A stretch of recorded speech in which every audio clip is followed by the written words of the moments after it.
Olá a todos, esta é mais uma parte do tutorial em vídeo da empresa Autodocs sobre a substituição de peças de automóveis. Abra o capô.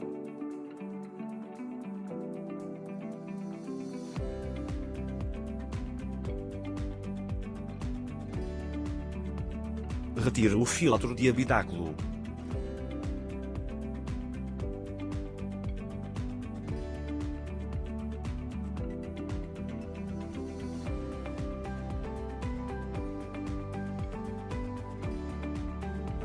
Veja abaixo a descrição dos links para a nossa loja virtual onde pode comprar as peças de reposição.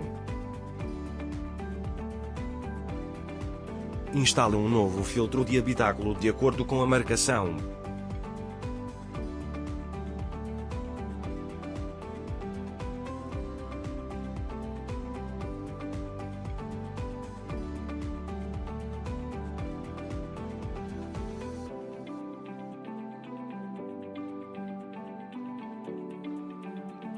Feche o capô. Obrigado por assistir ao nosso tutorial. Subscreva-se no canal da Autodoc e não perca os novos vídeos. Se gostou deste, clique no botão gosto e compartilhe com os seus amigos. Tenha um bom dia.